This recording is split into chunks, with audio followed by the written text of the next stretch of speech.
Hello, welcome everybody to the Transportation Committee special meeting, Friday, June 12th at 1 p.m. I'd like to start out by asking the interpreter to explain how to use the interpretation services. Announcement from the interpreter. To use the interpretation feature, please scroll to the bottom of the Zoom screen where the meeting scrolls are. Click on the interpretation icon, the world, and select English as your language. If you are joining through the Zoom mobile app, cell phone, tablet, etc., please press the ellipsis, 3 dots, then interpretation, and then choose your language. Finally, click on mute original audio to not hear the original Spanish in the background. Headsets are available for interpretation. If you are in the meeting room, please check out the headset from the receptionist in the lobby. Thank you.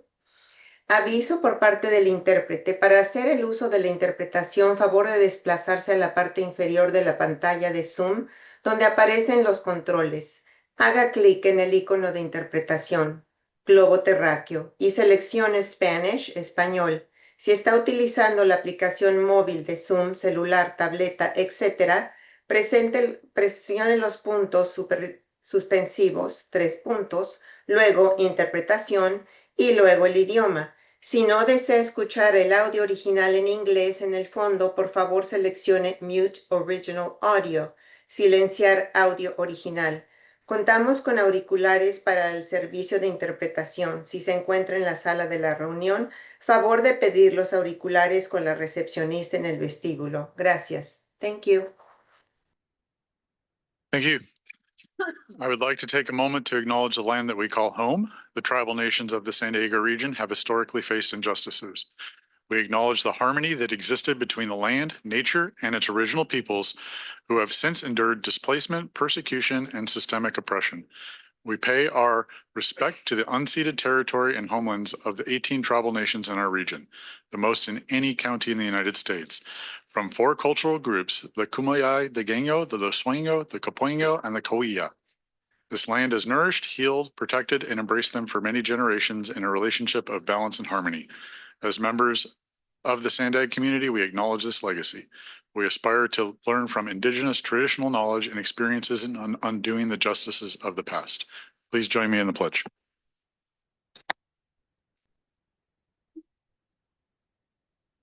I pledge allegiance to the flag of the United States of America and to the republic for which it stands, one nation, under God, indivisible, with liberty and justice for all.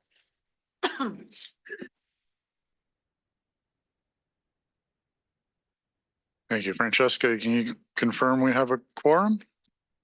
Thank you, Chair. We do have a quorum with the County of San Diego and the Port of San Diego absent. Great, thanks. We'll now move into the agenda. Just for informational purposes, I've asked for comment times to be 2 minutes per item, with the exception of consent. We'll limit it to 1 minute per item on consent. Appreciate people keeping the comments on topic if possible. The first agenda item is the non-agenda public comments. Francesca, do we have any speakers? Thank you, Chair. We do. If you're online and would like to speak on non-agenda items, please raise your hand now. We'll start with Purita Javier and then Cesar Javier.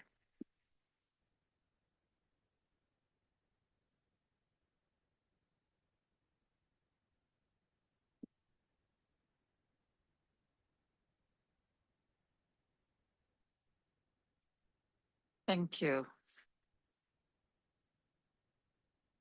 I am Purita Javier, victim of toxicity from ceramics, manufacturing and kiln located, constructed and even altered, converted, operated in a residential zone dedicated community in the city of San Diego since 1984.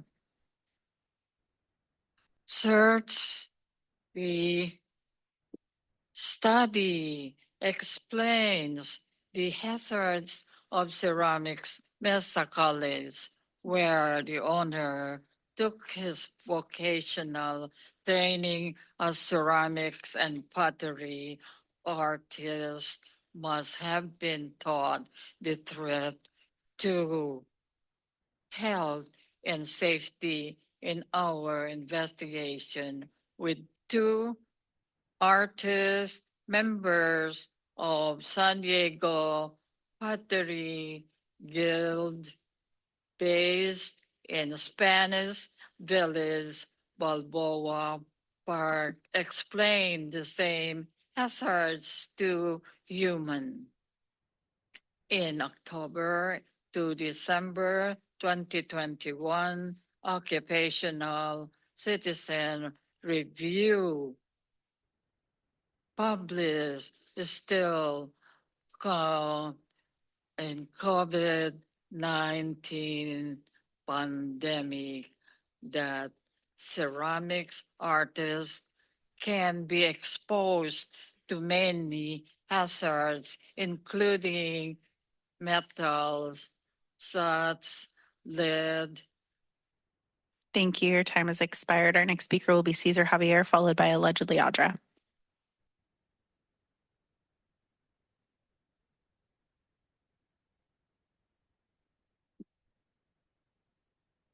Thank you, SANDAG. Thank you, Sir Chair. We would like to amplify this and seek help to our Vice Chair here, Councilor Elo Rivera, Nicaragua descent, American. We are Filipino American seeking for justice. We are hurt and we are aggravatedly being hurt by the justice rendered upon us, handed upon us by Councilor Lacaba saying, Mr. Javier, you crossed the line. We will ask you, who is threatened? Us in our community. We have voiced these concerns and nobody responded positively for 5 years from our 11 elected officials. Mayor Gloria down to the city attorney. And now we are perceived as violent creatures. God help us. This is our community concern, Councilor Rivera. Our leadership. We are volunteers.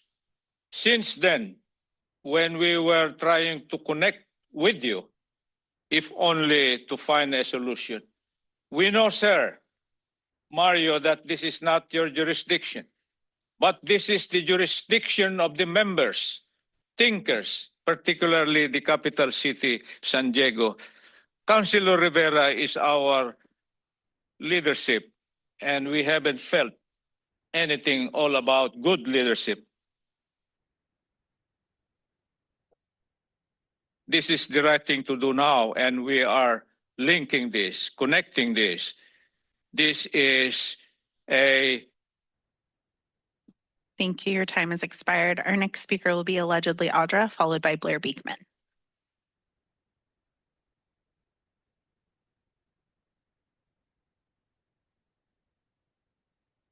I would suggest that you all pay attention because these meetings have been run illegally. I am not positive how long, but you guys have not been noticing the public 72 hours for 24 hours, 7 days a week for 3 days prior to the meetings, whatever. And therefore, I have noticed the board of directors, the executive committee, and the chiefs and sheriffs meeting where I let them know. Fortunately, they have since put something outside. But I have asked SANDAG to cure and correct the chiefs and sheriffs meetings, the SANDAG executive committee and the board of directors. Those are only 3 meetings that I'm asking to cure and correct and revisit the meetings because you guys have never noticed the meetings properly. Now, if that doesn't happen, I suggest that you talk to your legal team and that you talk to the board of directors, the executive, like whoever you need to make sure that they cure and correct those 3 meetings. Because if not, I'm going to go after the last 6 months of all of the meetings of SANDAG and deem them null and void. because of the blatant disregard for following procedure and the law. You have a legal team that is giving inaccurate information saying that because they're posting it down at the toll center, which is in the middle of nowhere, that is suffice, which it is not. It is actually against the law, meaning that everything that you guys have worked on could be deemed null and void if this 3 meetings are not cured and corrected in the next 3 weeks. So again, I suggest that you talk to everyone here and suggest that they do those things so that everything that you guys have done doesn't need to be revisited. This is not a joke. Thank you. Your time has expired. Our next speaker will be Blair Beekman. Blair will be our final speaker on this item. Hi, thank you, Blair Beekman. Thank you a lot that DRA spoke about the public meeting notice problem. I think it was a week ago, maybe 2 weeks ago, and you guys immediately corrected it. Thank you. I think that was an amazingly important first step. Thank you. What DRA is asking now to make an honest attempt at mediation and a learning process for all of us. Is there a way to work out the legal questions with a statement on future agendas that say previous public meetings were posted in such and such a place, they are now posted in such and such a place? Would that help with legal issues as a question for what DRA is talking about now? With that said, I wanted to comment on, I'm sure yourselves are all aware of the SDMTS board meeting yesterday and the idea of a price freeze for disabled persons for their monthly discount fares and bus passes and such. I think that is so incredibly decent. It was presented by Councilperson Olvera from San Diego, and I hope it's really considered. It was suggested that the fare freeze, that you leave the fare hike revenue issue out of the budget when you guys vote on it in July, so you can work on the issue through the fall. And then by the beginning of next year, I think you can have some real good answers. I've been trying to suggest that to you all month, this past month, that, you know, your initial disability rate increase has been really high for monthly passes, really steep. And I think you have to really bring it down to just a $1 or $2 level if you are going to increase it. The price freeze idea is the best. And I hope you can really, really consider that, as I've been asking. Just be open to ideas and suggestions at this time. Work with our disabled community, and they need help. Thank you. Thank you. That concludes the public comments. Thank you. We will now move on to the consent calendar. Francesca, do you have any public comments on consent? Thank you, Chair. We do. If you are online and would like to speak on any of the consent items, please raise your hand now. We'll start with Cesar Javier and then allegedly Audra. We speak the truth. For the first time on the aspect of minutes, we were privileged to hear the presentation of Lemon Grove, of their impact project along this mission of SANDAG. We hail it, we revere it, and we look forward soonest that City of San Diego will present theirs for us to learn and be able to work together and have it approved. 3.2 is a consistent discussion, a discussion if only to look for a niche, a solution to improve, and improve. Changes for good is welcome. Thank you. Thank you. Our next speaker will be allegedly Audra, and allegedly Audra will be our final speaker on consent. All right, regarding the minutes, again, I'm being very serious here. I think you really need to take into consideration what I'm saying. If you guys cannot follow procedure with the meeting, you cannot be trusted with anything that you're doing, anything that you're passing. So again, I suggest that you encourage SANDAG to revisit those 3 meetings so that you guys don't sit here and have wasted the entire time that you have been on this board, because I would say that everything that you have done, everything that SANDAG has done from its inception potentially since the Brown Act has been in place, has been illegally done. I don't want to have to take money from the people to go ahead and force you guys to capitulate, to follow the law. It's absurd to be asking you this, but I encourage you to do the right thing, because if you don't, then it will show that the people cannot trust you or anything that you pass. Thank you. That concludes the public comments. Any members have comments on consent? Seeing none, entertain a motion to approve consent. Move approval by Sanchez. Second by Edson. Thank you for that. Go ahead, please vote. See.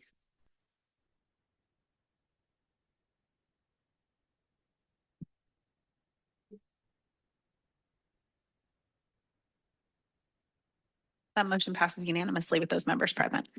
Thanks. And now we're going to go back to 2 for a second, because we just got exposed to the risk of running meetings on Friday afternoon, or maybe my head's not entirely there, and managed to skip the agency update. So I'm going to give Mario a second to do an agency update. Okay, thank you. On May 22nd, we received a request to attend the California Joint Legislative Audit Committee. Assembly member De Mayo had raised a request to the Audit Committee to have an audit on SANDAG. The main concerns were the Transnet 1 program delivery, the North Coast Corridor mitigation and lagoon restoration, and reporting on SB1 and the SHOP programs. Both myself and the Chief Financial Officer, Don Batiste, traveled to Sacramento. We testified to the Joint Committee. The Joint Committee is Senate and Assembly. We brought up that most, if not all, the Transnet 1 program has been delivered. The North Coast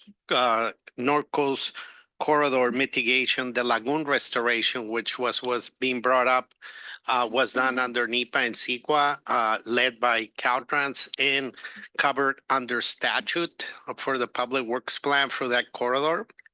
And on the reporting side, we also commented that we do our quarterly report as required by law on SB1, and that SANDAG does not utilize SHOP funds. The SHOP funds are utilized only by Caltrans to restore the highways and maintain them.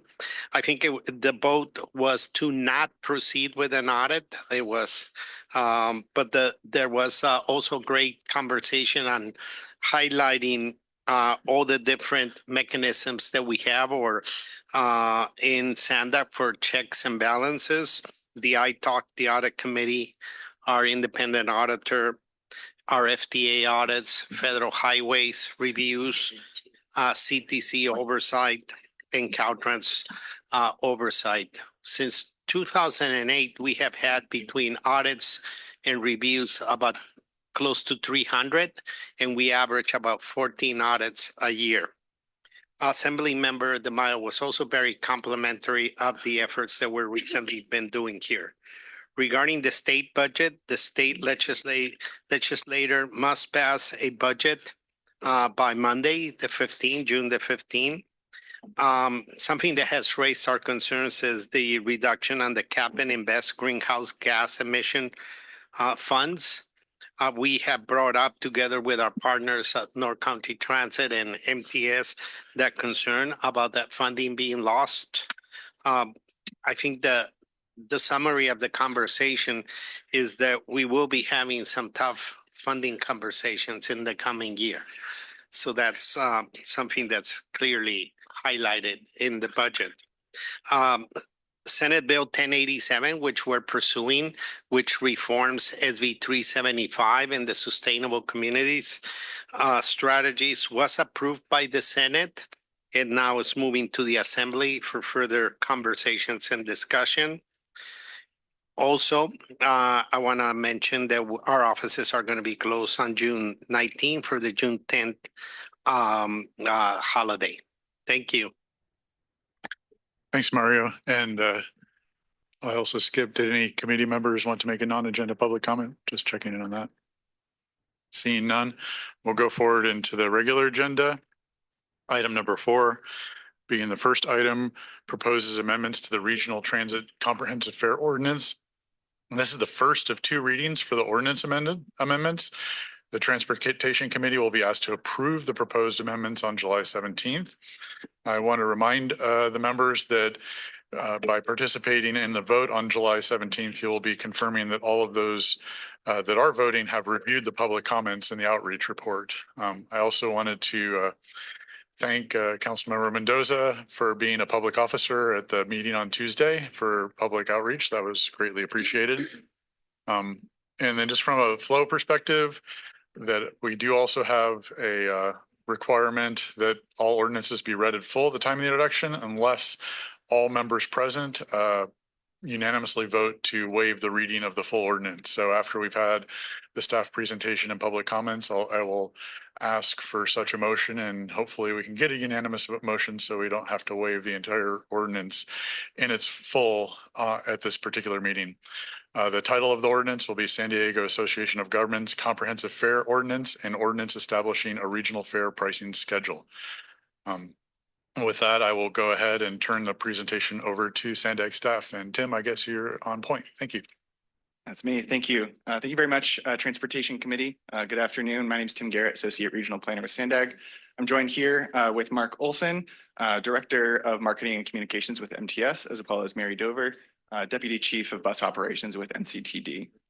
So over the past year, SANDAG has conducted a transit fare change study on behalf of MTS and NCTD.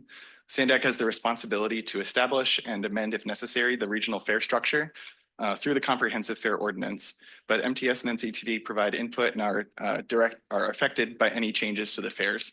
So the study that we did was a collaborative effort between all 3 agencies. So I'll start with a slide that lists the steps that we take during a transit fare change study. First, I want to highlight that the public outreach arrow on the left side shows continuous engagement throughout the study. So actions at every step of the way are informed by what we're hearing from the public. So first off, it's important to collect and use the latest data on the region's riders. This includes our onboard transit survey, transit rider survey that we conducted in 2023. We look at current ridership, the fare products that riders buy, how much revenue is collected with each agency, and we also look at other transit agencies around the country to see how the regional transit fares in our area compare to other parts of the country. Next, we developed several options for fare changes. For example, there could be changes to the one-way fare, day passes, monthly passes, as well as changes to eligibility for free and reduced fares. We bring these scenarios to the boards of directors of MTS and NCTD, as well as the SANDAG Transportation Committee for discussion. Today is the 3rd presentation to the Transportation Committee that we've provided on the fare change study after October 2025 and March 2026. The 4th step is modeling and analysis. Any changes to fares, they might provide additional revenue, but this could also affect ridership. So using our survey data and a model that we developed, we can estimate how much the fares and revenues are likely to be affected based on these proposed changes. We also conduct Title VI analysis as required by the Federal Transit Administration and board policy to show how low-income and minority riders would be affected. We then bring these results to the MTS and NCTD boards of directors so they can provide their input to SANDAG formally. Ultimately, SANDAG has the authority to amend the Comprehensive Fare Ordinance. Per Board Policy 1, this authority is delegated to the Transportation Committee. I'll now turn the floor over to Mark Olson, who will talk about how this fare change study was initiated. We'll then turn it over to Mary. So Mark, go ahead. All right, thanks, Tim, and thanks, members of the committee and chair. We appreciate this opportunity. We wanted to provide some context first as to why the MTS Board of Directors is recommending fare changes. And it really comes down to a budget challenge that we're having. Revenues just haven't been keeping pace with expenses. As you can see on this chart, if you look at the red bar, that's recurring revenue. And if you look at the blue bar, that's expenses. You know, in FY 2019, that was balanced out. And even many years before that, that was balanced out. But then once COVID hit, you can see in FY 20 and FY 21, we really saw a dip in the recurring revenues because ridership plummeted. Now that's been crawling back over the years. And as you can see in FY 22, we were still using some of the reserves, which is the green bar. that we received from the federal government and state government. And we almost were getting, in FY23, we're almost getting back to revenues meeting our expenses. But then you can see in FY24, that gap continues to widen and we're having to use some more of our reserves in green there. And that's where we stand now. And the main reason that we've had to use more of those reserves is expenses have gone up significantly, particularly in the wage category. We've also seen sales tax performance not being too great, but then also federal and state subsidies are relatively flat. So our revenues that we're bringing in have been relatively flat while expenses continue to go up. So we've been able to bridge that gap using one-time emergency funds since FY20. But as you can see, those funds are going to be depleted once 2030 comes around, and we are going to have about an $80 million gap without any fare increase. So we're really looking to see how we can extend this runway out to 2030 to buy us some time in order to find a more long-term sustainable funding source for MTS, whether that's going out to voters and asking them for more funds, or whether that's finding more funds through state measures or through the federal government. But we're looking to extend that runway and buy us some more time. In order to do that, we basically need to find about $500 million over the next 4 years. And our board and staff have been working hard to develop a financial sustainability strategy to go ahead and do that. There's a few different steps, and really fares are just one small piece to the pie, but they are an important piece. So this board approved strategy focuses on using non-essential capital funds, transferring that over to operations. We're also looking at, our reserves, which I talked about a little bit ago. We're looking at operational savings, belt tightening within our rank and file and staff, and then also looking at new revenue opportunities through advertising and other means. But we're also deferring some service expansion commitments that were made.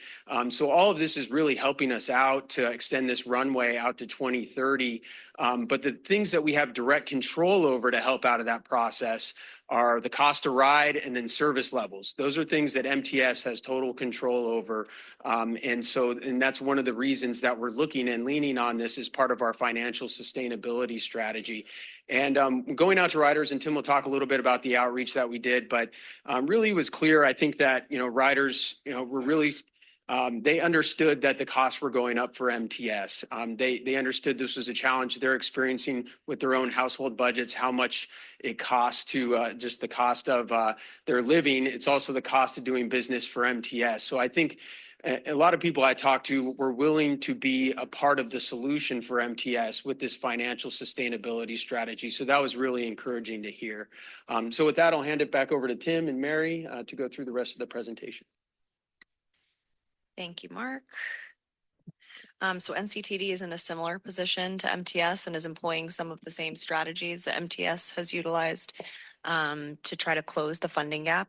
Beginning in FY28, NCTD is expected to experience a $7 million deficit, with that growing to 19, 23, and 25 in FY29, 30, and 31, respectively. So in some cases, NCTD is able to shift some capital resources to cover operating expenses and using some reserves to cover some capital costs. This is a short-term and sometimes seen as a one-time solution to solving a funding gap, and so it is not sustainable for those out years. Our reserves are also limited. NCTD staff is also working diligently to federalize as many expenses as possible to free up some of those state and local resources to cover operating expenses. NCTD has also begun the process to redevelop 11 of its rail stations, which will provide ground lease revenue. Although this solution does provide a long-term sustainable funding source, it's only anticipated to generate modest revenues to NCTD and will not cover the full funding gap. Staff has also taken a closer look at discretionary spending and has reduced reliance on outside contracts. In FY26, NCTD was able to reduce our operating budget by $10 million by managing some consultant contracts. Where feasible, NCTD is completing work with in-house resources and shifting priorities to manage costs. As Mark mentioned, kind of those two final strategies that partners within the industry utilize include looking at service levels in comparison to fare prices. Our planning department has done some diligent work to assess existing routes and manage frequency expansions, as Mark mentioned, and we're looking at trips, frequencies, spans of service, and able to identify some underperforming services that we could manage to free up some operating expenses, operating resources. In some cases, the board has authorized modifications to routes and services to better align with traveler patterns in an effort to drive ridership and manage those costs. So NCTD has taken a lot of the same measures that MTS has taken to manage our costs, and we're still unfortunately facing a funding gap. So the region came together in partnership with SANDAG to start this fare change study and try to raise some of those revenues through the fare prices to manage some of those service cuts. NCTD's board did vote to recommend that the Transportation Committee approve the fare change proposal as outlined in the fare ordinance in April. And I'll pass it back over to Tim to kind of go through more of the process. All right, thank you, Mark and Mary, for that background. So we'll now get into the public outreach that we did throughout the study. So this really started, about a year ago that we initiated the process and really started the public outreach in the fall, so about 9 months ago. So the way that SANDAG conducts public outreach when considering fare changes is prescribed in Board Policy 25 and 29, SANDAG. We followed all of the requirements, but also gone beyond to make sure that we've heard from as many transit riders as possible throughout the region. This slide shows the main phases of public outreach. Initial questions and discussions were more general because we wanted to hear from riders about their priorities for fare policies. And based on that feedback, we worked collaboratively, SANDAG, MTS, and NCTD to develop potential fare change scenarios to get more feedback and reactions from riders and better understand what types of changes they would like to see and how they would assess different trade-offs. Based on that next set of feedback, MTS and NCTD developed proposed scenarios, brought them to their boards for consideration, and as Mark and Mary mentioned, both boards of directors voted to recommend that SANDAG approve the changes. We held 2 more public meetings earlier this week where we had additional opportunities to make formal public comments. And we've included all of these comments received in the public outreach report, which is attachment 3 to the staff report for today's item. And I'll come back to this later on, but if approved, this is kind of after this point, but if approved by SANDAG, there'd be additional outreach to riders to let them know about upcoming fare changes in advance of going in effect, which we would expect in October of this year.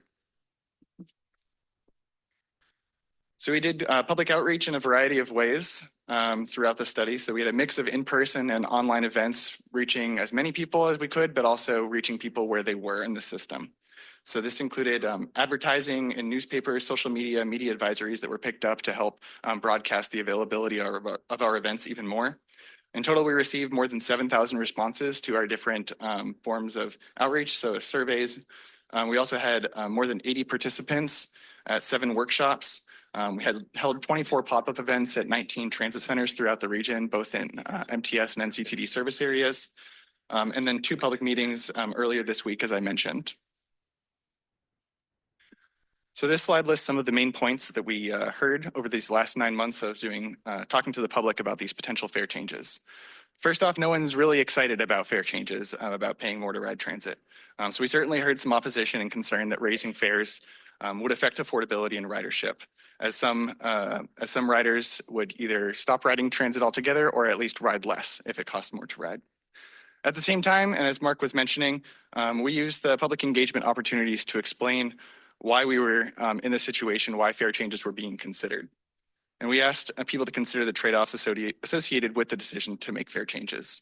We heard that most respondents would rather have higher fares if that meant that transit service levels could be maintained, rather than maintaining the current fare levels, but having reduced transit service levels. So that would mean less frequent service, fewer transit routes, or shorter spans of service, as the transit agencies would be expected to face budget challenges in the coming years, as both Mark and Mary mentioned. We heard support for gradual fare increases instead of a single large change. We heard strong support for maintaining discounted senior disabled Medicare passes and fares, as well as the Youth Opportunity Pass, which provides free transit for youth 18 and under. And then finally, we heard a preference for keeping the fare capping system, which is a policy started a few years ago that allows for riders to pay as they go when using Pronto rather than having to buy a day pass or a monthly pass up front. We also conducted a review of peer agency fares from around the country to see how our fares, how they compare. So we have two parts of the table on this side. On the left, we have the bus and light rail side, and agencies that operate in U.S. metropolitan areas of similar population size, serving similar numbers of transit riders, and operating similar services, so effectively bus and light rail, similar like our trolley. The prices in the table are for adult one-way, day pass, and monthly passes. Every agency has a different fare structure, but this is a kind of a standard way of looking at how these agencies compare. The San Diego region, which for this comparison is referring to the fares charged on bus, trolley, and Sprinter, have those passes, the fares $2.50 for a one-way, $6 for a day pass, and $72 for an adult monthly pass. We found that the one-way and the day passes are fairly similar to the peer agencies, but the price for the adult monthly pass, $72, is significantly lower than peer agencies. On the table on the right, we have the NCTD coaster fare compared with other agencies that operate commuter rail. We found that the adult one-way and the monthly passes with the coaster are generally lower compared to the Metrolink and Caltrain fares to other systems when looking at the similar distances traveled, but the day pass is about the same. And then a question about why wasn't LA Metro included on this list? For one thing, LA Metro is a much larger agency in a larger metro area that operates additional services like heavy rail, so not directly comparable to our system here. But on top of that, LA Metro benefits from many more voter-approved sales taxes, and therefore less reliant on fare revenue to help support their operating budgets. So here we have a summary of the proposed fare changes for the most common fare products that are used in our system. The proposal reflects feedback that we heard from the public, including a preference for a phased fare change. So the proposed changes are divided into two phases. Phase 1 would be implemented if approved, starting on October 1st, 2026, and phase 2 would be implemented on October 1st, 2027, 1 year later. The adult one-way fare is proposed to increase from $2.50 to $3 in phase 1, and then $3.25 in phase 2. The senior disabled Medicare fare proposed to increase one way from $1.25 to $1.50 in phase 1, and then maintain that price in phase 2. Adult month pass would go from $72 up to $85 and then $95 in phase 2. And the SDM month pass would go from $23 to $28 in phase 1 and then $30 in phase 2. So as you can see, the SDM fare is in some cases about a 50% discount compared to the regular fare, but in other cases like the monthly pass, it's roughly a 2/3 discount off of the adult regular monthly fare. Currently, coaster riders have a slightly different fare system. They pay based on how far they travel, the number of zones that they're traveling through. So riding from downtown San Diego to Oceanside is more expensive than riding from Solana Beach to Oceanside. Most coaster customers already ride the maximum 3 zones, and this distance-based structure is unique within San Diego, and it's also confusing to newer riders. So the fare structure is proposed to be simplified such that fares are not based on distance, and regardless of distance traveled. And there's another table on the right side of this slide that lists the anticipated effects if these proposed changes are approved. Combined across MTS and NCTD, projected annual revenue would increase about $10 million in phase 1, and then $15 million annually starting in phase 2. In phase 1, we estimate that there would be about 1.9 million fewer annual boardings, which is about 2.1% reduction compared to the fiscal year 25. And then in phase 2, we estimate that there would be about 3 million fewer annual boardings, which is about 3% less than the total in fiscal year 25. More information about the model that we developed to conduct these estimates is in attachment 2 to the staff report.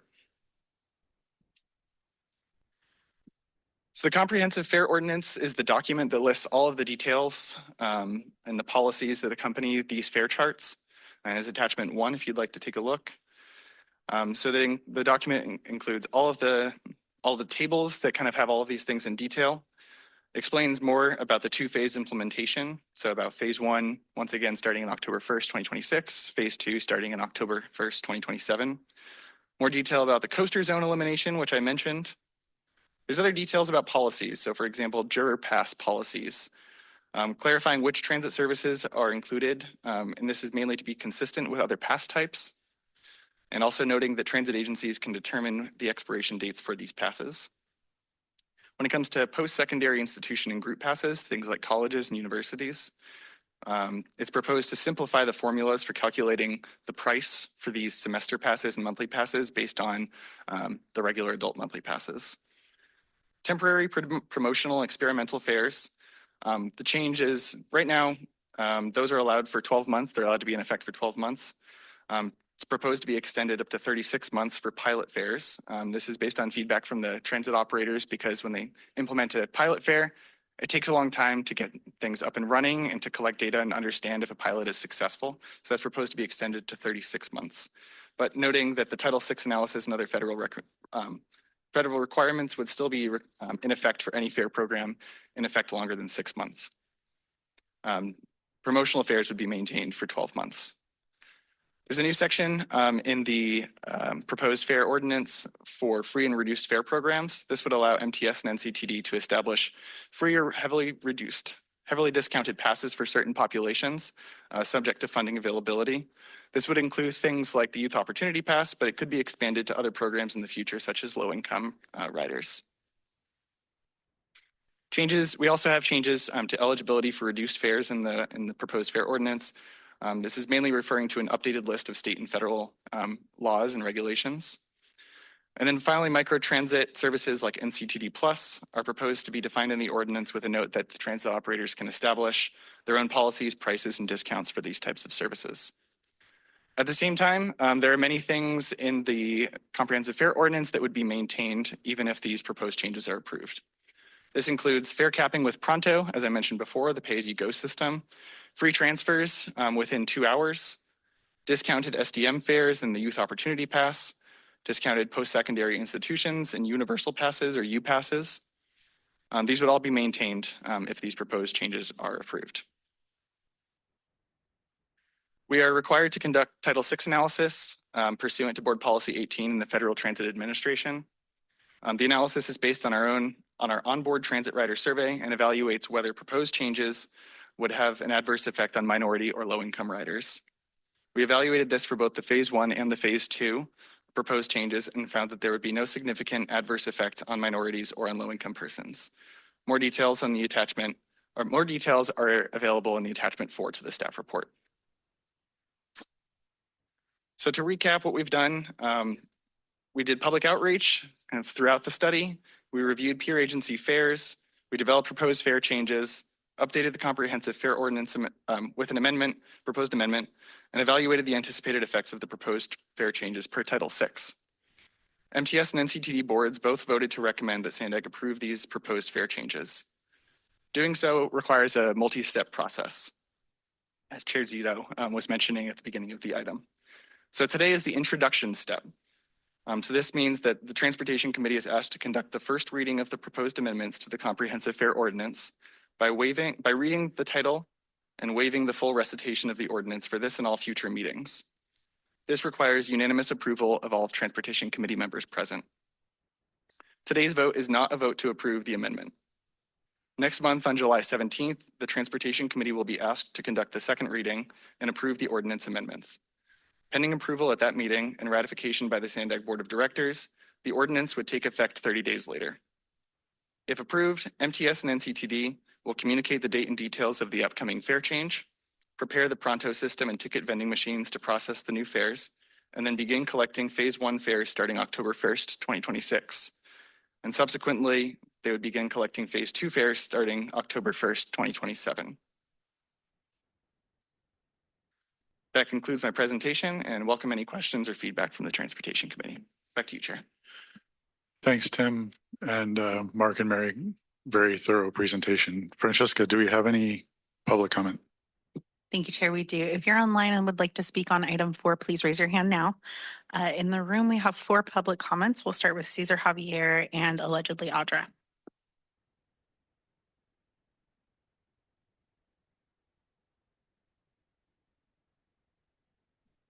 Sirs, Madamuseos, fellow Sandagans, we are at our twilight years. The concept of our survival were work, work, work, work, work, work, work, work, work.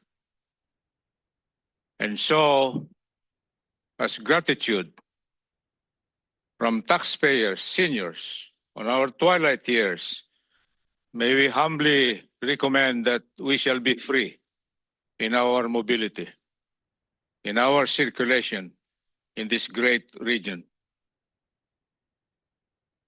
Is that valid, Councilor Rivera, our leadership in our community? A community that is economically disadvantaged, forgotten, unattended? I think our craving is only valid and logical. Sir Mario, we learn in our public administration that governance doesn't make business, doesn't profit, supposed to be, but rather spend that resource to zero. That's what we understood in our learning. Why is it that you are collecting and investing and so you get some profit and revenue when in fact it should not be, but spend the money for public service adequately, timely, efficiently, and effectively? That's what we learn. And that is the truth. And so we speak of the truth. We work for so many years, and now we request that we will be free, healthily, safely, benefiting on this great region, traveling and see the scenic. Thank you. Your time has expired. Our next speaker will be allegedly Audra, followed by Jesse Ramirez. Yeah, I'd like to know how you came to these, how you evaluated adverse effects and came to that there are none. When people are just trying to survive and you're talking about increasing fares. That is nonsense when you're saying that you have had public engagement. You've outreached to 7,000 people. I mean, you had 2 meetings, so you're telling me that nobody said this was going to adversely affect them? I'm calling bullshit. Because it's like you guys are sitting here $500 million over the next 4 years. If you increase these fares, that's not going to even come close to what you guys need. I'd suggest you go somewhere else because everything that you guys have to spend is from the people. People work extremely hard. They shed their blood, sweat, and tears to fund your racketeering. It's not that there's a lack of money. It's that there is negligence happening with the money that is given to people like you that are trusted to be good stewards of it. And you're not, and you constantly come after the people for more money. And again, I'm going to say this because it's like so relevant that it is like going to a child coming to you as a parent and saying, I need full cost recovery for raising me. That's what you guys do. You haven't, I mean, sure, maybe with your taxes, but it's like you guys sit here and you take our money, you mismanage it, and then you continually come back time and time and time again to the people that are out there just struggling to survive for more money, saying that like, oh, it's the cost of living versus the cost to MTS. Well, fuck MTS. You guys can't even provide good transit that allows us to get everywhere. I mean, New York can do it. You don't even want to drive there. It's actually like you don't want to. You're trying to force us out of our cars, but you don't have anything in the background to make sure that we can get around. And it's negligent. Quit coming after us for more money. Our next speaker will be Jesse Ramirez, followed by Maria Cortez.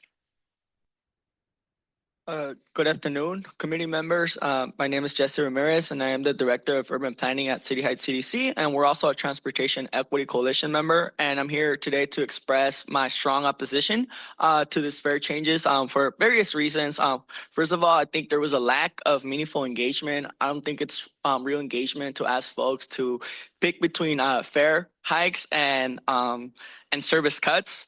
Also, too, even with this fare increase, MTS is not really addressing a structural deficit. They're still going to have a deficit. And then we will also be hurting our ridership core. If we're serious about having public transportation as an option, we kind of need to make sure it's accessible. And last but not least, I think folks in general in San Diego are tired about hearing from fees from local government. I think folks want to see our government take action and fund things. So I urge this committee to prioritize public transportation as a real option to get around and to go back to the drawing board and seek funding that will not pin this on working San Diegans. Thank you.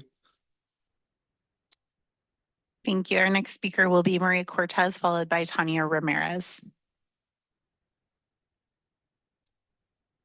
Hello, my name is Maria Cortez, and I am a resident of City Heights, a proud resident. But to see my community having to suffer through fare increases when they are struggling to pay their rent, their gas and electric, and put food on the table, this is terrible. I just want to say that I live there. I see what's going on, and with the fare increases, you are going to have ridership decrease drastically. And the survey that you guys sent out, the people were confused. They voted for something that they didn't even understand. When I got the feedback from the people, they said that survey is not what they thought it was going to be. So you need to be more explanatory with the survey that was taken. And like I said, you're going to see dramatic ridership down, and my community, not only my community, but other communities are going to be suffering because they can't afford to pay their rent. They can't afford to buy food, and let alone pay your gas and electric bill that keeps going up. I urge you guys to take a second thought, take a second look, and redo this again, because we are out there in the community. We know what's going on. Yes, you guys did have meetings. You guys did do the pop-ups, which I think was great that you guys are doing more outreach. But really, come to the community and you will see what it's about. Our council member here, he knows what we're about. And I'm proud to say that he is my councilman.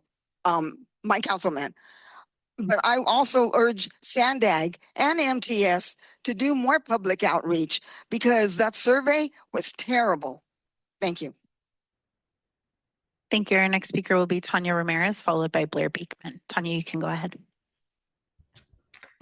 Good afternoon, committee members. I'm Tanya Ramirez, Legal and Policy Fellow with Circulate Planning and Policy.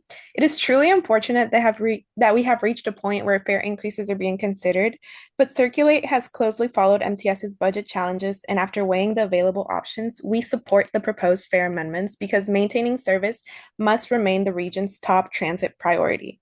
When transit service is cut, ridership declines, fare revenue drops, and agencies can become trapped in a cycle known as the transit doom loop. Preserving frequent, reliable service is the best way to maintain ridership and protect the long-term sustainability of our transit system.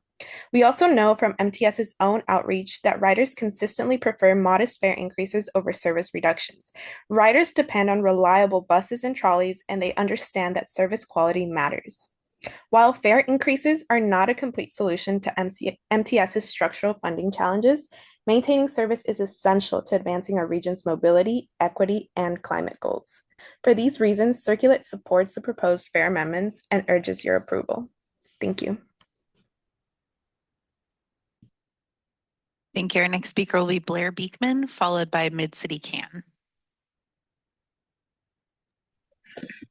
Hi, Blair Beekman. Thank you for this item. I'm trying to do three things at once right now. There's a City of Oakland budget meeting going on. I'm trying to write a letter to City of San Diego, and you guys are talking about the fare change issues. Thank you.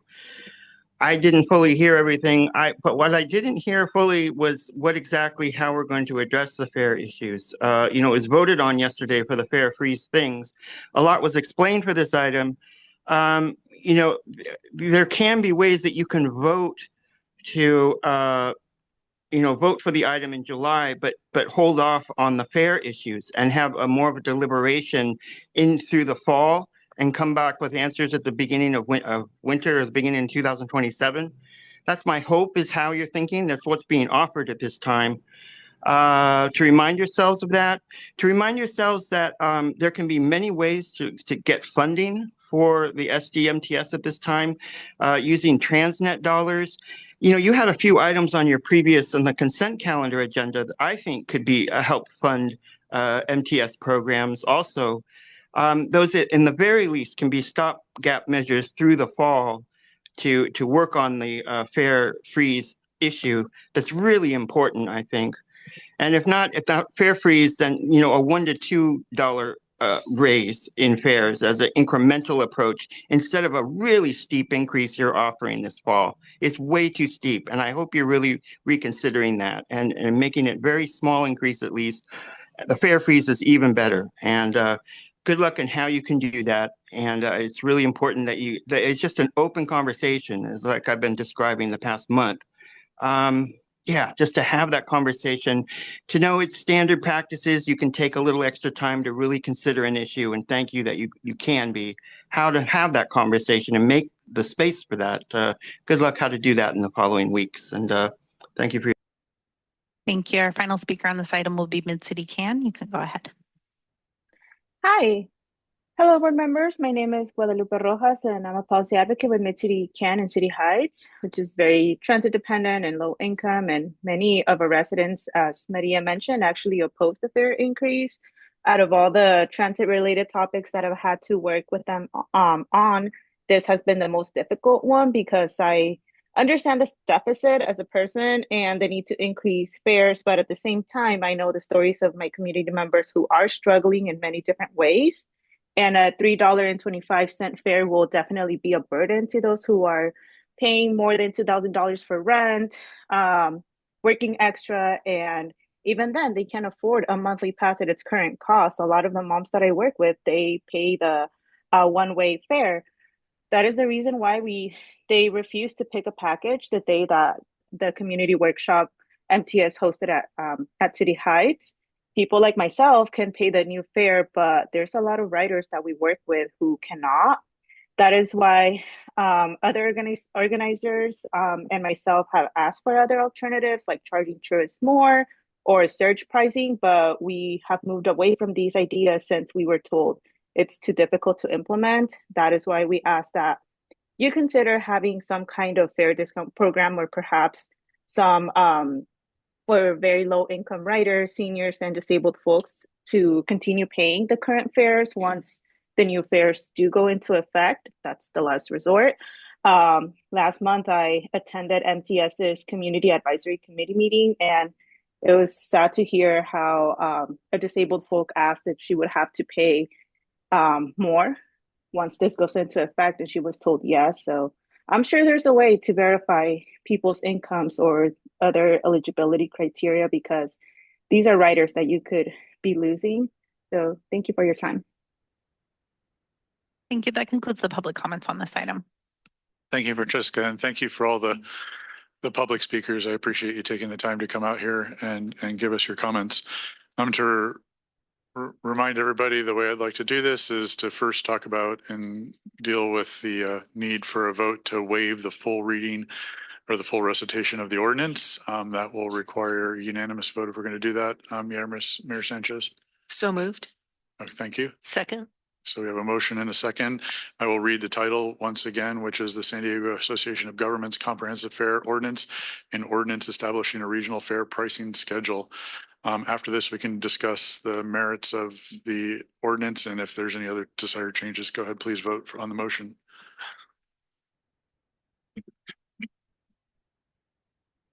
Chair, can I just, I know where that this is going, and so I'm going to be comfortable with this, but the reason I wanted to get a commitment from staff before the vote is because the vote is contingent upon knowing that it's the same thing at MTS that we're moving toward protecting vulnerable riders from a fare increase. And so I'm going to vote yes, but I want like on the record for it to be known that the only reason I'm voting yes is because I'm expecting a commitment from staff after this for us to be building that pathway parallel to this. Okay, thank you. So with that, let's go into discussion, and Sean, why don't you talk about what you're hoping to achieve here? Thank you. Can I ask a point of order? This is more procedural. Every agency does that as part of consent, is to waive the reading of. I have to say, in 26 years, I have never had that come up before. That we ended up reading the entire ordinance. For a vote. So I just thought that this was more procedural. Yeah, well, Do I have the a- motion passed, so I think we're good, but thanks. We can Okay. talk about that further for future potential initiatives of that, Right. but let's talk about the ordinance itself. Thank you. And I know the vice chair has some real meaningful comments to make. Thank you, Chair. Yeah, I understand it's a procedural step, and just I have a responsibility to fight for my constituents, and one of the ways that I typically do that is by using all the procedural levers that I have to fight for my constituents. I didn't want to do that just for the sake of doing it, which is why I wanted to get the commitment verbally related to an action that we took yesterday at the MTS Board of Directors to approve the creation of a fare freeze program that would shield vulnerable riders from proposed fare increases.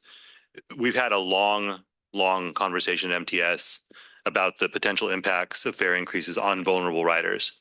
At no point in time have we questioned the validity of the structural deficit, questioned the prevalence of transit agencies dealing with structural deficits across the country, or question the need for additional revenue in order to avoid a fiscal cliff, or at least push out a fiscal cliff until we can change the way transit is funded in this region, in this state, and in this country. So that's all of that happened, and I was opposed to the fare increase because I did not feel like we'd done everything that could be done to shield the most vulnerable folks in San Diego from the impacts of that increase. So yesterday at MTS, we approved a fare freeze holding current fares for riders enrolled in CalFresh, Medi-Cal, or CalWorks. These are working families whose incomes have already been verified by the county, who aren't covered by any existing discount, and have no more to give in terms of money to anyone, and are in the midst of seeing those benefits that they rely on slashed or put in jeopardy by very onerous qualification procedures.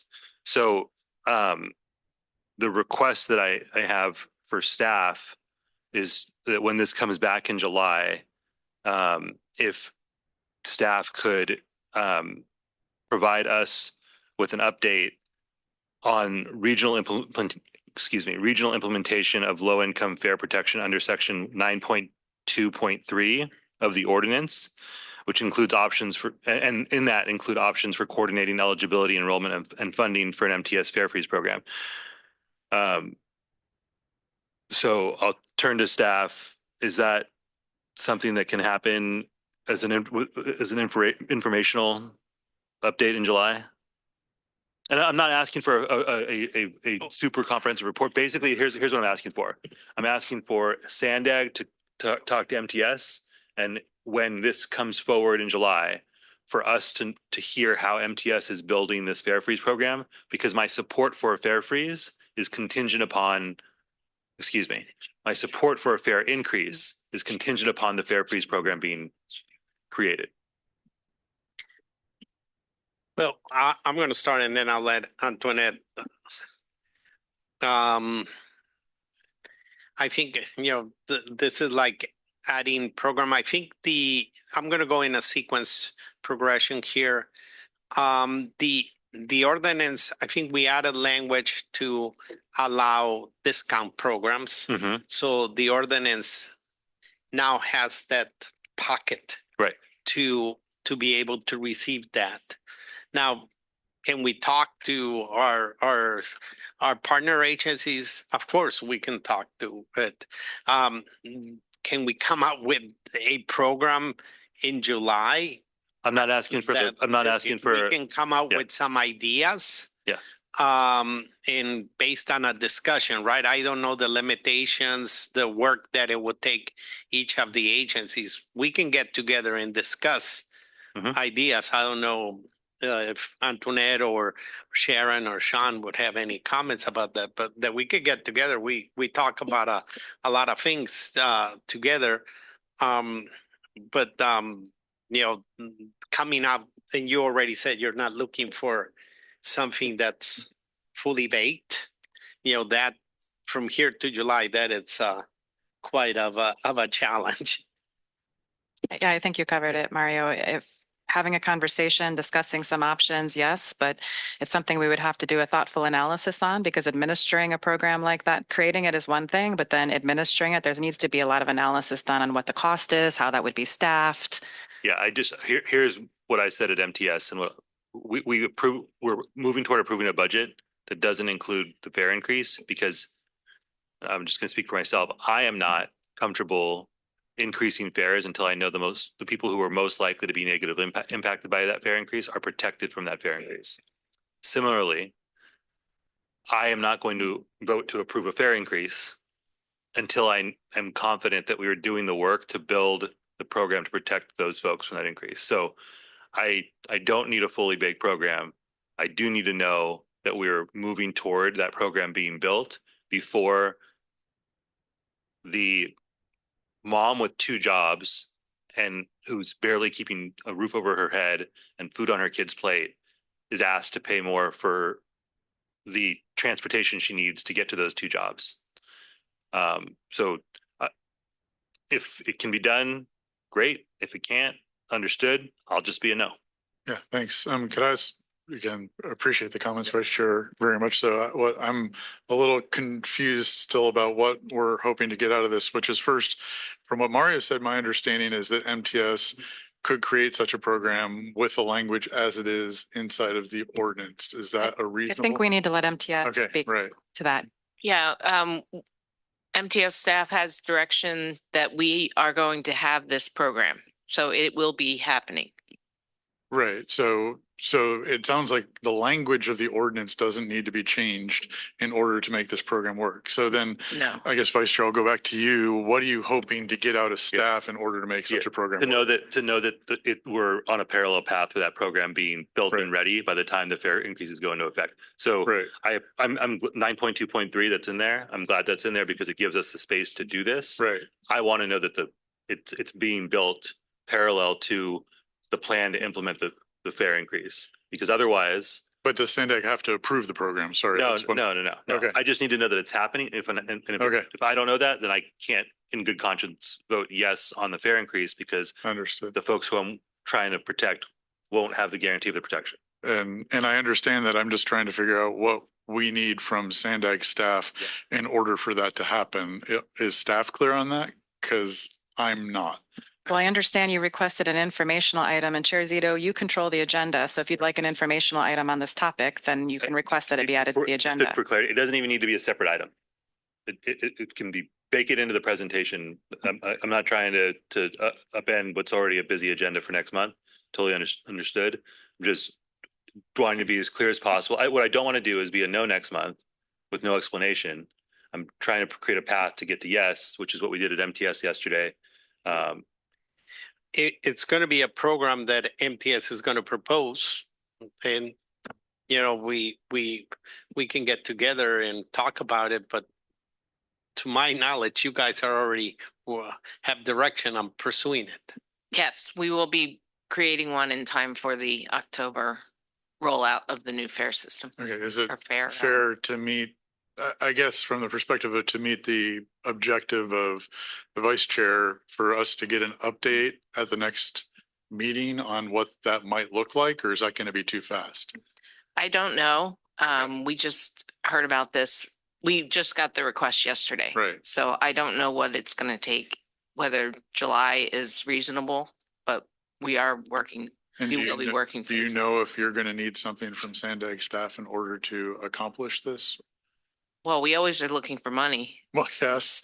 But other than that, no, we should be fine. Okay, well, I think, as part of this whole study, we had our chief economist become a fare elasticity modeler to understand what effects increases and decreases have. We did the fare discount study a couple of years ago, looking at various ways we could maybe decrease fares as part of the regional plan.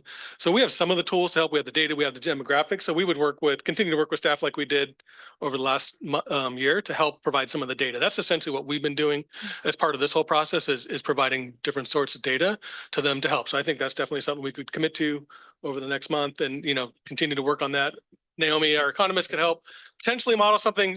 I know it's not easy to do, what effects, because that's the big question. And I think you guys talked about it yesterday at the board meeting is, how much would something like this cost? Right. So that's going to be the big part, working with you guys, try and figure that out of how many people are eligible for those different programs that you had mentioned, and then kind of what that would cost. And we would help with the demographics, the survey data that we have, things like that. But again, it's So is it part of fair the to say that that work can get started and then we can, that's what I'm saying. And then when we have our next meeting, I can work with the vice chair and staff to understand what might make sense to discuss or present, if possible, at that next meeting. Just an update of the work that's going on so far. Is that fair? Or? I think that's fair according to what Okay, that's CEO Cooney just said. I mean, it really is an MTS your overall program. objective for now. Yeah, I mean, we'll see what it comes out. for And I know sure. that's Yeah, the way yeah, that's yeah. right. Okay. And again, there's no expectation for the program to be fully baked in a month. That would be unreasonable. And what I'm trying to avoid is a situation that the fare increase has been approved, the fare increase is rolling out, and the program to protect folks from that is just in the very beginning stages of being thought through. And at that point, that will be on me for not doing more to protect folks from that increase. Understood. Appreciate the comments again. Does anybody else have, Mayor Sanchez? Thank you. It seems like there was another meeting before this that we were not invited to, or maybe it was not They were noticed. talking about the MTS board meeting. Right, So, okay. You're invited to But that. what is noticed for today is a fare increase, and the recommendation is to approve, and that's a recommendation that is being provided by NCTD and MTS. Yeah, It but we sounds don't like need to something that approve is- today. This is it's just the that- first reading. Right, the first reading. Yes. Right. It's basically the introduction. Okay. And this has been going on for a couple of years, the study. And it sounds like there's some, because I wasn't present at this meeting, and nor did I physically or by Zoom or anything. It seems like there was a meeting yesterday, and MTS is perhaps looking at doing something internally. Which has not much of a connection to what we're doing today. In terms of the noticed hearing. So I understand that it's a very difficult thing to do when you don't have the funds. Externally, what we're seeing, kind of a parallel thing, is higher gas costs for folks. It does not recognize income levels, and we're all having to find a way to pay for that because these are true costs of families going to work. And they're not being subsidized.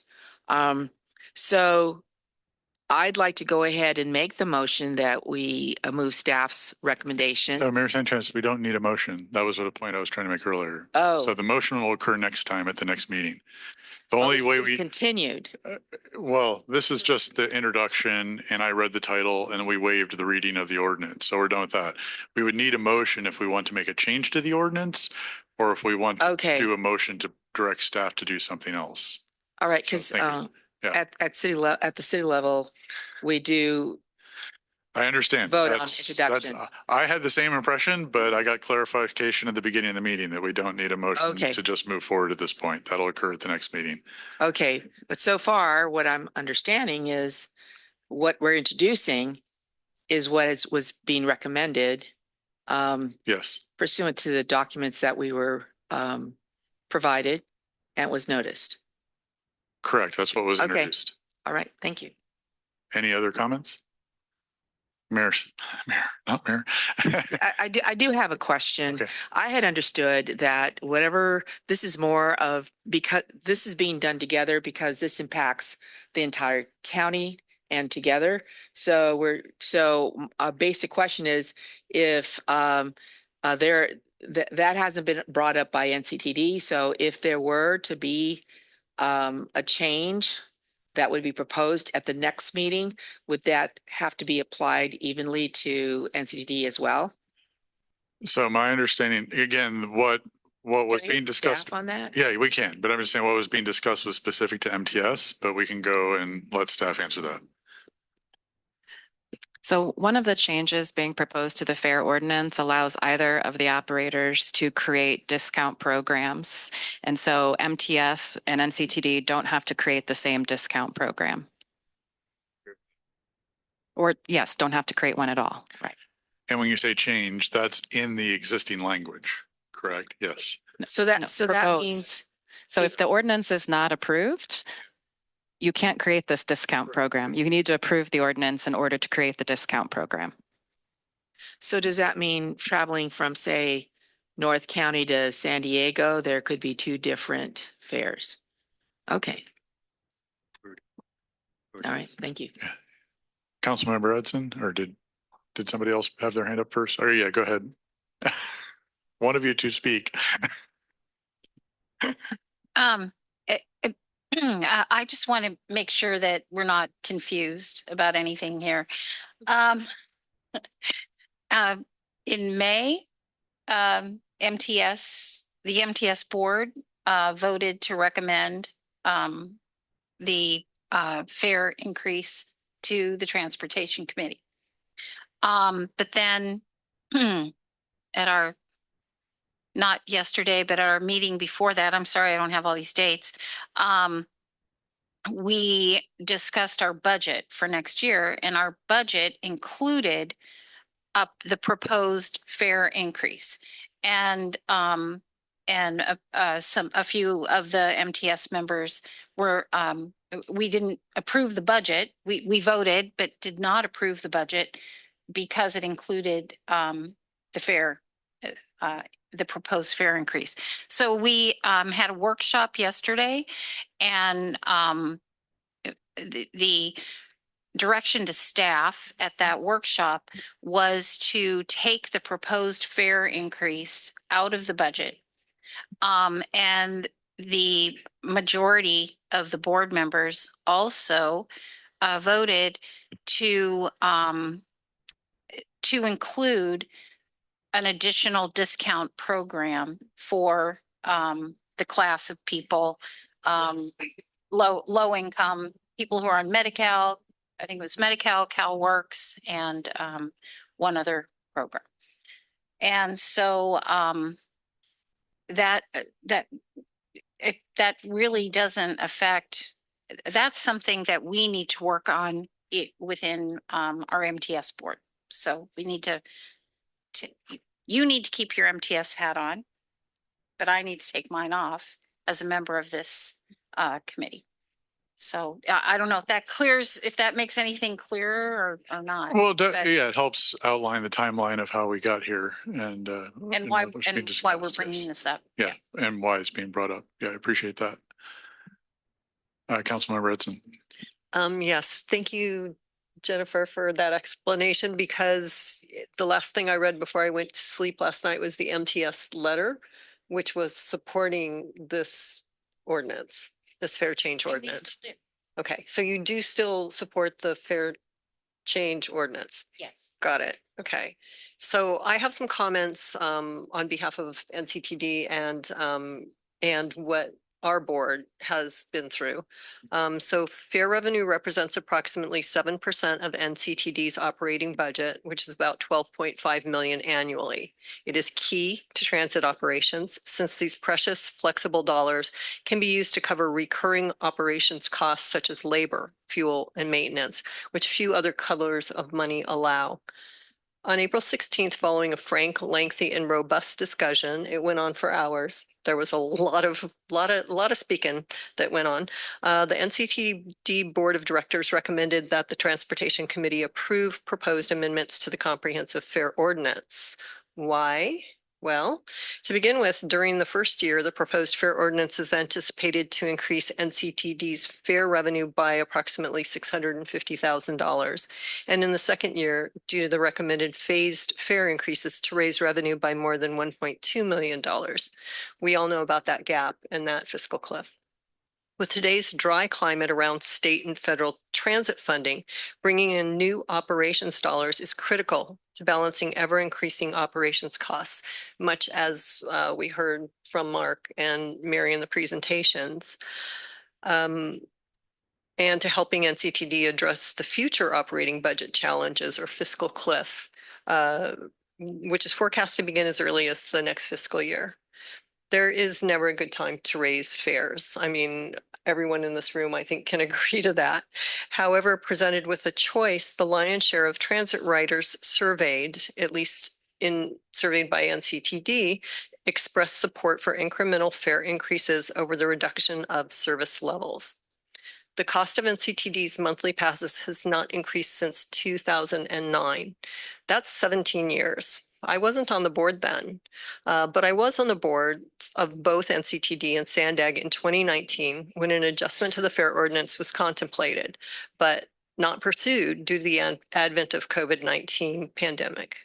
Because there is never a good time to raise fares, while NCTD's board unanimously recommended the fare changes before us today, the board also strongly recommended that in the near future, SANDAG study reduced fare options for the benefit of extremely low-income riders. And I think that what we're all hearing and what we all understand, that the unfortunate reality at this time is that it's a choice, at least for, I know, NCTD, and I believe MTS as well, between cutting service and raising fares. And again, going back to what we were hearing from our riders, their choice, and yes, it's not a good choice, right? But their choice seems to be to raise fares incrementally. So with that. Thanks, Council Member. Any other comments or inputs? Yes, go ahead, Raphael.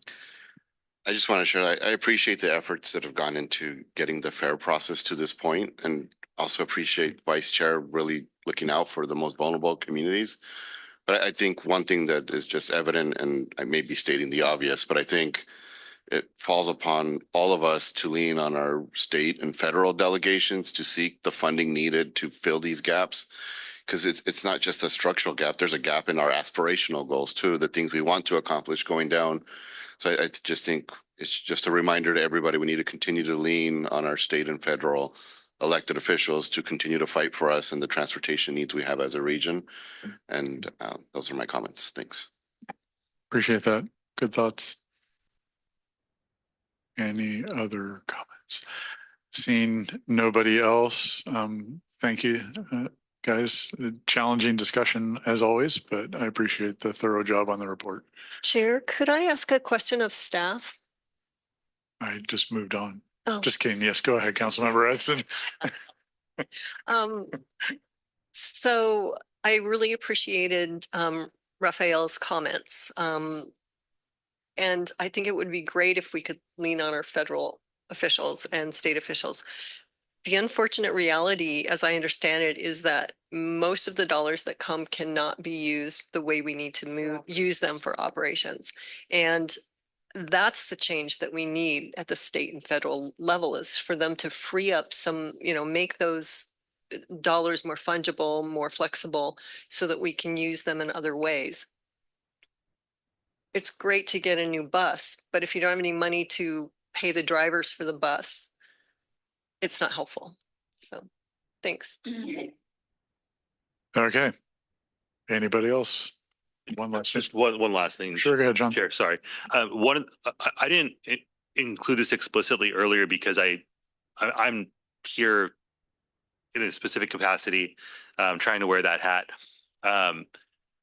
In the materials, there was a reference to the NCTD board, including a letter to SANDAG advocating for SANDAG to study creating a low fare discount program. And so the intent here was actually that as a region, as we discuss this next month, we have a more comprehensive understanding of the direction that the region is moving to create those low income programs. And so I just wanted to give that additional context, that I wasn't trying to throw a curveball out just from MTS.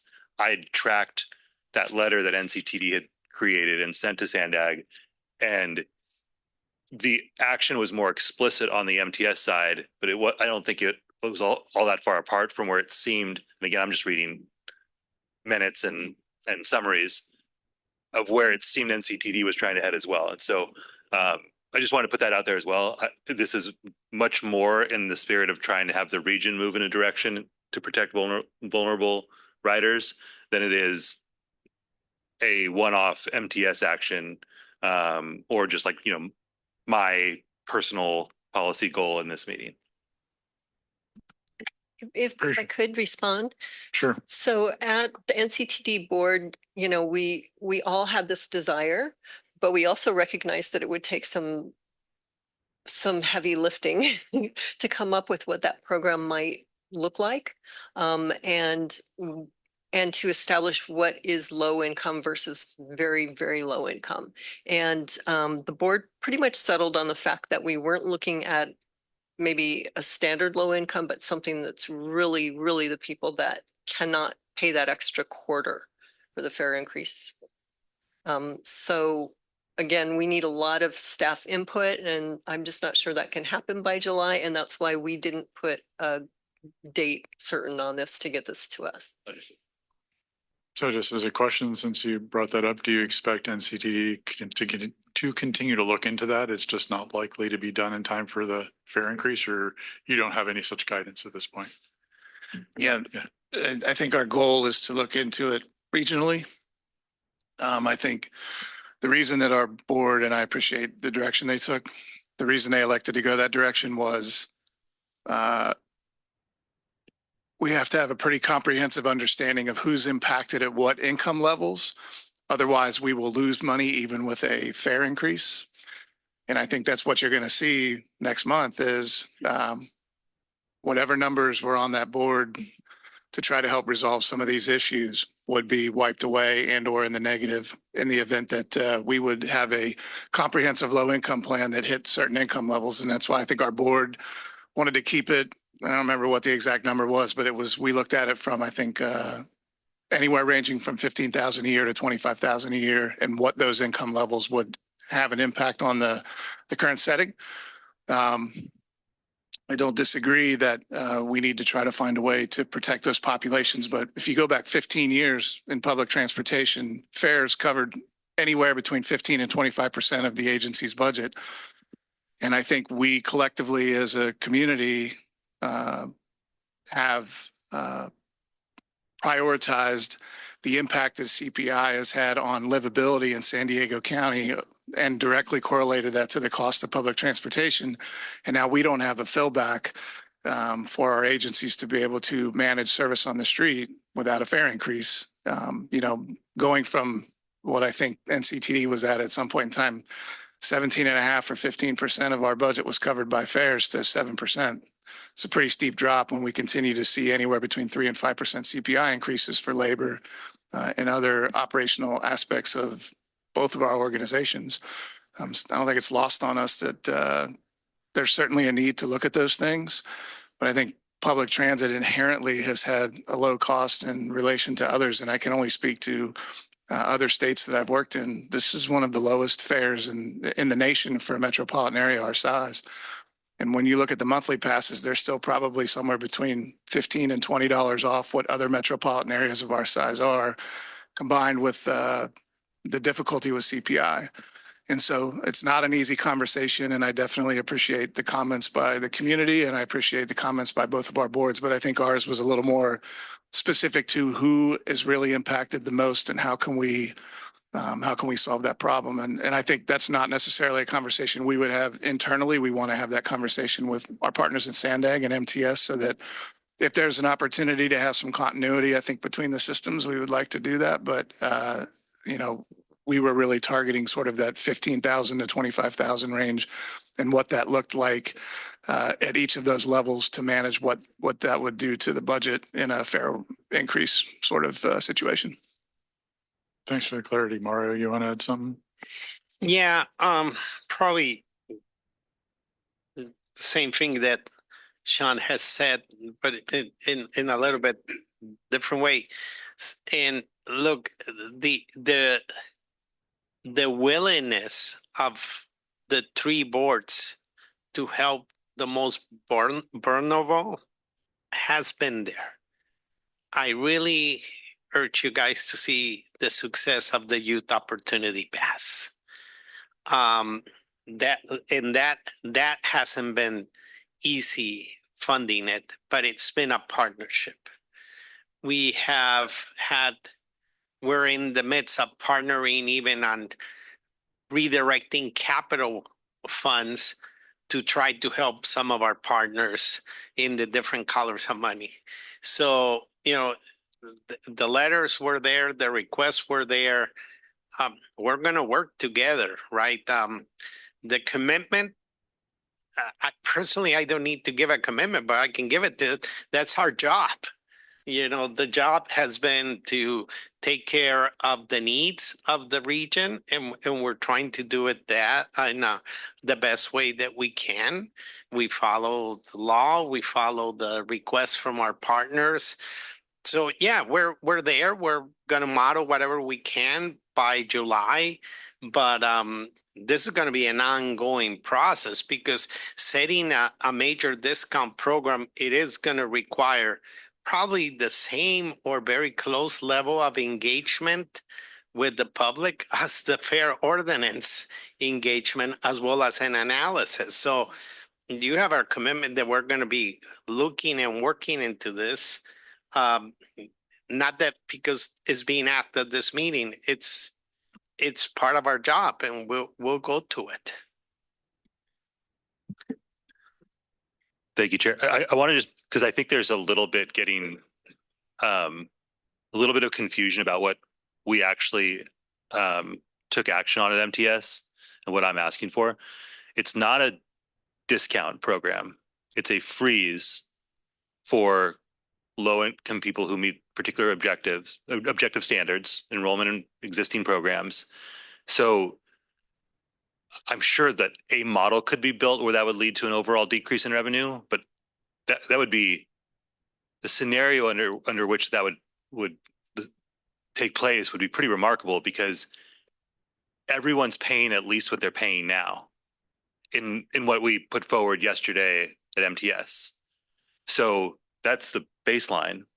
We're holding that baseline for the lowest income riders, who would be maybe arguably they have the least options, so they're going to ride it no matter what. But our model showed that there would be some decrease in ridership. So it's meant to be the most financially responsible way to create the protections that we desire. It's not a discount program. It's a freeze, and that is a very important distinction from a revenue perspective and from a long-term transit agency financial viability perspective as well. I just wanted to make sure that part was clear, because I'm starting to hear what we did expand into something that it's not. It was pretty targeted, quite specific, and there's cost controls built into that because of that. Yeah, thanks, Vice Chair. I would just say weird things can happen when you start playing with numbers. So models, we'll just have to see how the model plays out and try to understand the analysis. Mayor Sanchez. Thank you. This is a unique way that has been set up with respect to the Transportation Committee being the one that approves versus the board. I think that came up once upon a time recently with respect to that. But I'm not really sure. We are short of funds regionally on several projects and programs. This is contained within NCDD and MTS. I'm not hearing that staff's going to somehow come up with some kind of a subsidized program. This is going to be within whatever each of these transit agencies budgets or plans or whatever it is, that somehow, I know we within the board itself in moving forward, there were some creative ways of moving forward. And that was like basically taking projects through phases and trying to get through some of the projects. Like, for example, in Oceanside, we're still looking at now the managed lanes. We skipped over the HOV lanes. So I'm assuming this is still going to be decided at TC versus going to the board. Would that be correct? So per board policy, this is delegated, the fair ordinance is delegated to the Transportation Committee. However, the board ratifies the decisions that the Transportation Committee makes. Okay. And just to give some more color to that, the board, once it goes to them for ratification, can't make changes. All they can do is give a thumbs up or a thumbs down. Okay. If they give a thumbs down, we go back to square one. Okay, because this is, as I said, this is the one time it seems like that the Transportation Committee makes a quasi final approval. Right? There are other things, TDA amendments live within the Transportation Committee. Certain RTIP amendments live within TC. They all go to the board for ratification. Everything that the SANDAG board delegates to the PACs, all of it is subject to board ratification. Okay, but in terms of like any suggestions that funding come from outside these sources, that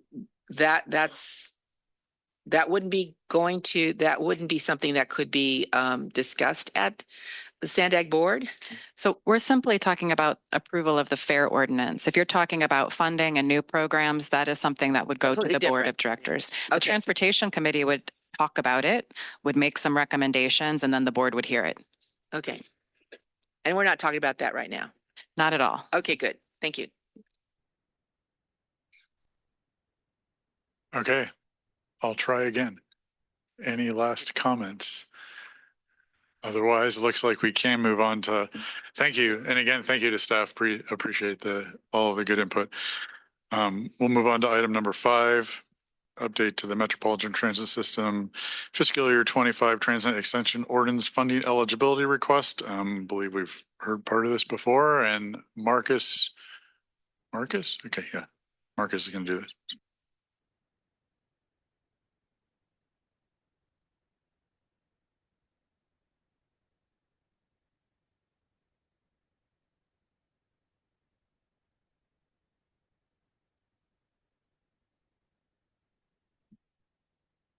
Good afternoon. Today, we are returning to the Transportation Committee with an item previously presented on April 17th related to Transnet funding eligibility. Since April, SANDAG staff and auditors have been working with MTS to address the funding eligibility requirements in the Transnet ordinance. As part of the annual ITALK audits, operator eligibility is reviewed, and there were preliminary findings of noncompliance identified in the draft report. The findings are based on the fiscal year 2025 operating cost increases for MTS and NCTD, exceeding the change in the Consumer Price Index, or CPI.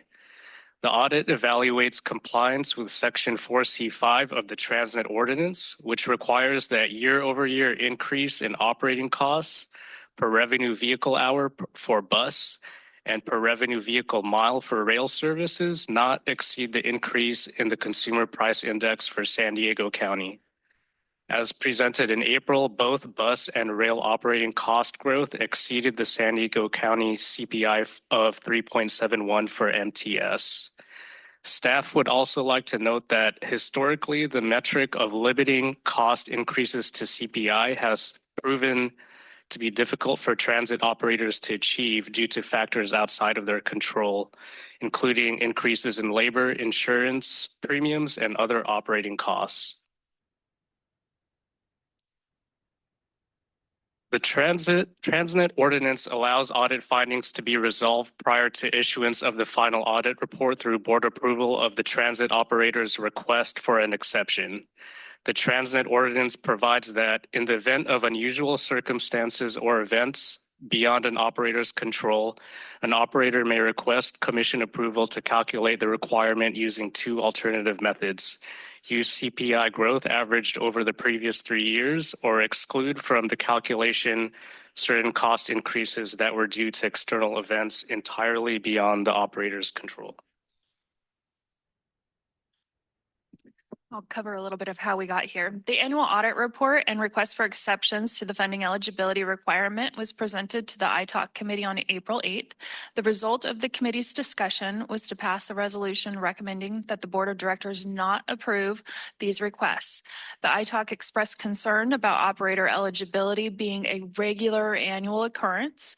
The committee noted that these instances do not reflect excessive operator spending, but rather the need to review the standard against which costs are being measured that's within the ordinance.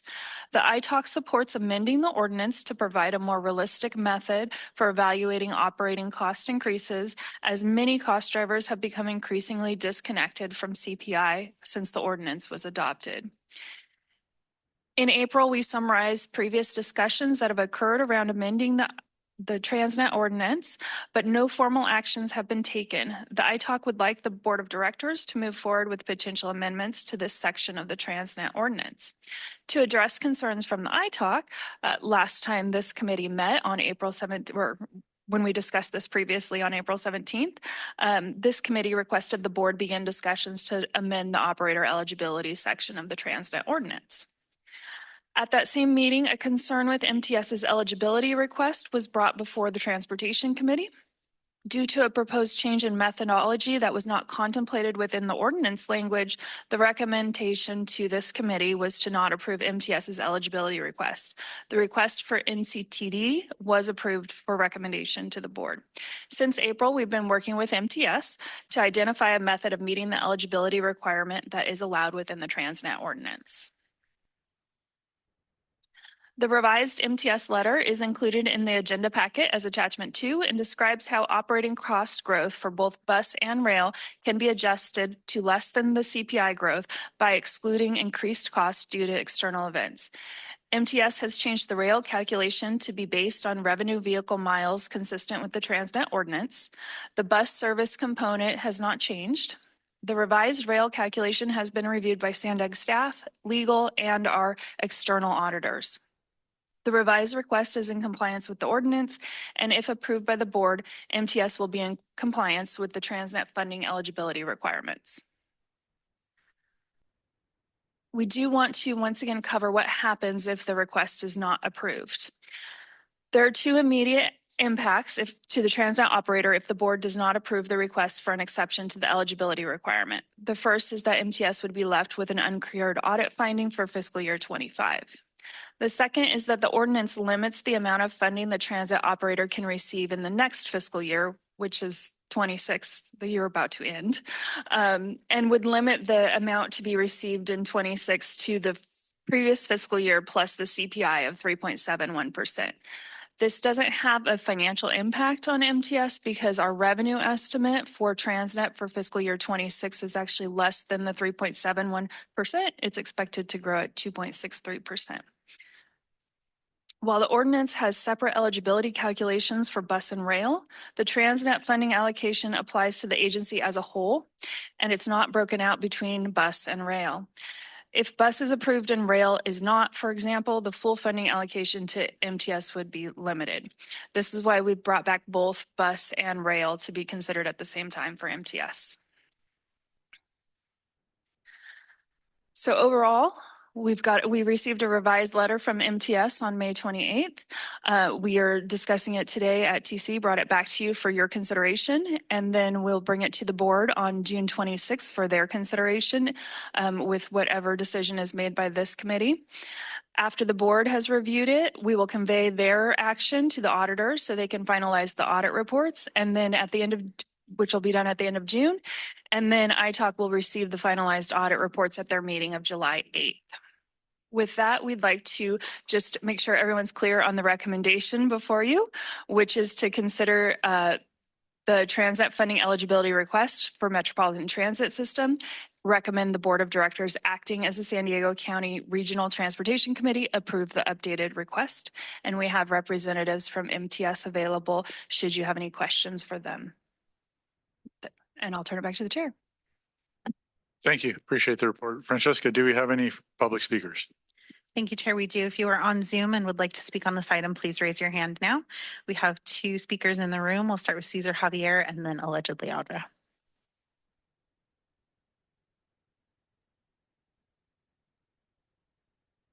Looks like we are alerted on the sphere of flexibility, transparency, if only to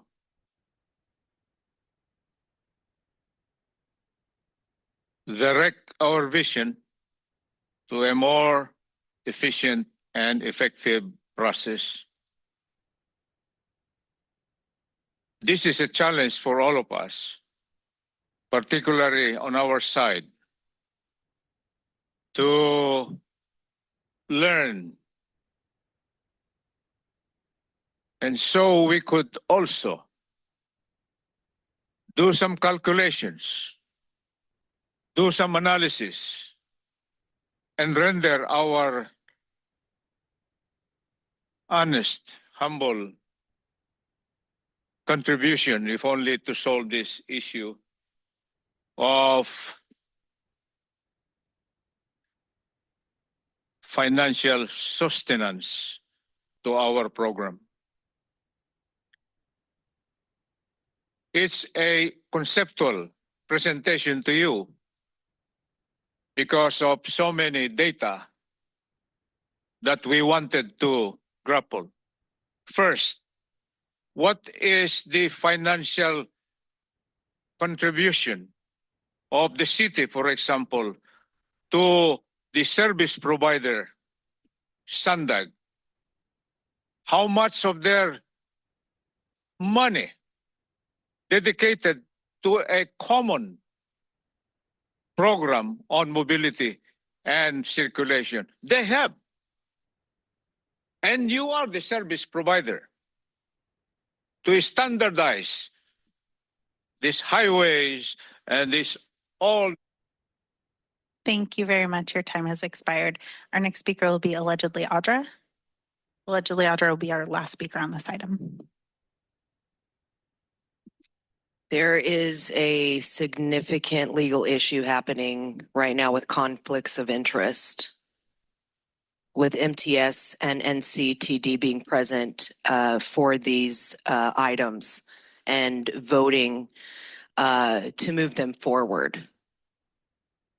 Sean, you cannot have any say in that ordinance. It is illegal for you to participate because you're on both boards.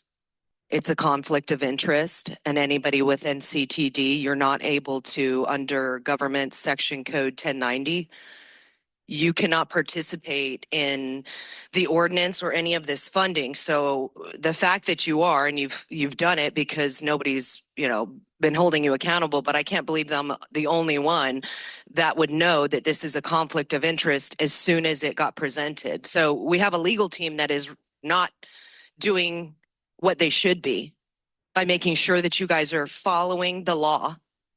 Again, it's like you've already not noticed these meetings, so everything you've done is null and void.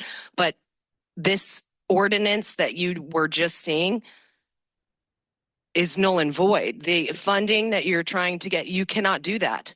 So I suggest that you course correct right now, because do we really want to go down this path of holding you guys accountable? I mean, this is how you take the government down, because they can't even follow the law. It's like, screw what you're doing. I mean, I can null and void it because you're not able to do what you should be, because you shouldn't even be present in this room putting input into those types of things when there is a literal violation of the law. I mean, you're setting yourself up for the board being held liable. You're being personally liable. I mean, let's fucking go. If you want to fuck around and find out, keep going. But I suggest. Thank you. Your time has expired. That concludes the public comments on this item. Anybody have questions or comments on the item? Otherwise, entertain a motion to approve. Make a motion to move staff's recommendation. Thank you. We have a second. Any other further discussion? Seeing none, please vote.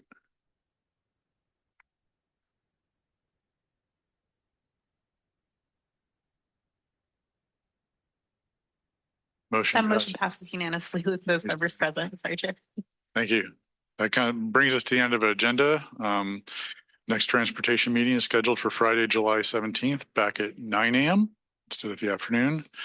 Hope you all have a great July 4th holiday time and have a good weekend.